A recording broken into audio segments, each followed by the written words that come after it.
Media के समक्ष ये कहना कि अगर मतदाता सूची में आपका नाम एक बार और है तो आपने 2 बार मतदान किया होगा और कानूनी अपराध किया होगा, और मेरे सारे मतदाताओं को अपराधी बनाना और चुनाव आयोग शांत रहे, संभव नहीं। मैं ये भी कहना चाहता हूं, अगर 7 दिन में हलफनामा नहीं मिला तो इसका अर्थ ये सारे आरोप निराधार हैं।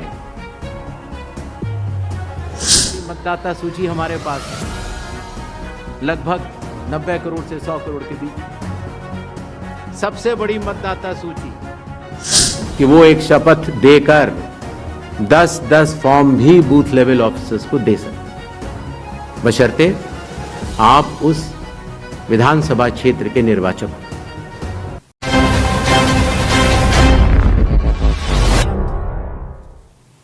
एक और सवाल था कि जब इतनी पारदर्शी प्रक्रिया है तो फिर भ्रम फैलाने वाली कोशिश पर आप कुछ लोगों से ये कह रहे हैं कि फॉर्म 7 दे दें, और कुछ लोगों से कह रहे हैं कि आप शपथ पत्र दे दें। इसका जवाब ये है, लोक प्रतिनिधित्व कानून में जो सबके लिए बराबर है, मेरे लिए भी है, आपके लिए भी है, और किसी भी सांसद के लिए भी है, और किसी भी एमएलए जी के लिए भी है। अगर आप उसी निर्वाचन क्षेत्र के निर्वाचक हैं तो आपको समय रहते शिकायत करने का पूरा मौका है। आप फॉर्म 6 भर सकते हैं, फॉर्म 7 भर सकते हैं, फॉर्म 8 भर सकते हैं। आपके राजनीतिक दल के बूथ लेवल एजेंट्स को भी यह अधिकार प्राप्त होता है कि वो एक शपथ देकर 10-10 फॉर्म भी बूथ लेवल ऑफिसर्स को दे सकते हैं, बशर्ते आप उस विधानसभा क्षेत्र के निर्वाचक हो। लेकिन अगर आप उस विधानसभा क्षेत्र के निर्वाचक नहीं हैं, उस कॉन्स्टिट्यूएंसी के आप इलेक्टर नहीं हैं, और अगर आप अपनी शिकायत को आगे बढ़ाना चाहते हैं, एक विषय होता है शिकायत करना, एक होता है उसके ऊपर भ्रम फैलाना, और एक होता है उसके ऊपर चुनाव आयोग पर आरोप लगाना।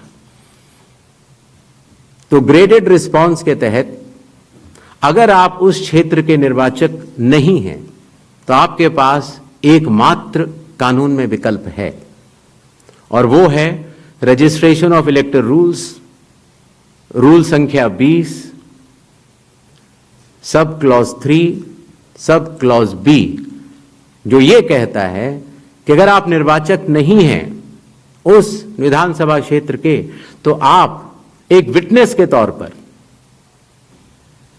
अपनी शिकायत दर्ज करा सकते हैं, और इलेक्टोरल रजिस्ट्रेशन ऑफिसर को आपको एक ओथ देनी होगी, और वो ओथ जिस व्यक्ति के खिलाफ आपने शिकायत की है उसके सामने एडमिनिस्टर करानी होगी। ये कानून शायद इस सदन में बैठे सभी लोगों के जन्म के पूर्व का बना हुआ है और सबके लिए बराबरी तौर से लागू है। सबसे बड़ी मतदाता सूची हमारे पास है, लगभग 90 करोड़ से 100 करोड़ के बीच में। सबसे बड़ी मतदाता सूची, सबसे बड़े चुनाव कर्मियों की फौज, सबसे ज्यादा मतदान करने वाले लोगों की संख्या, और इन सब के समक्ष, सारे मीडिया के समक्ष ये कहना कि अगर मतदाता सूची में आपका नाम एक बार और है तो आपने 2 बार मतदान किया होगा और कानूनी अपराध किया होगा, और मेरे सारे मतदाताओं को अपराधी बनाना और चुनाव आयोग शांत रहे, संभव नहीं। हलफनामा देना होगा या देश से माफी मांगनी होगी, तीसरा विकल्प नहीं है। आपके माध्यम से मैं ये भी कहना चाहता हूं, अगर 7 दिन में हलफनामा नहीं मिला तो इसका अर्थ ये सारे आरोप निराधार हैं, और हमारे मतदाताओं को यह कहना कि वो फर्जी हैं, इसके ऊपर जो भी इस बात को बोल रहा है उसको माफी मांगनी चाहिए। महाराष्ट्र में वोटर लिस्ट बढ़ी, समय रहते जब ड्राफ्ट सूची थी तो दावे और आपत्ति क्यों नहीं जमा कराए गए?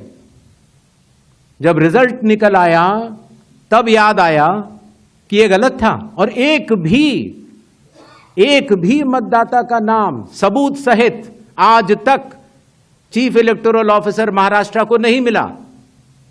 चुनाव हुए 8 महीने हो गए। महाराष्ट्र में क्यों नहीं उच्चतम न्यायालय में चुनावी याचिका दायर की गई? फिर एक बात यह कही गई कि आखिरी घंटे में इतना मतदान कैसे? चुनाव आयोग ने जवाब दिया था और आप सबने लिखा भी था कि अगर 10 घंटे मतदान होता है तो हर घंटे 10% का औसत होता है।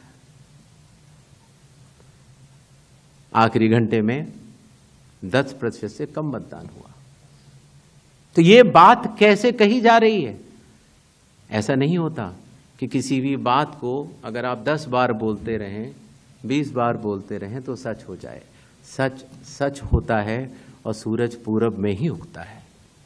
किसी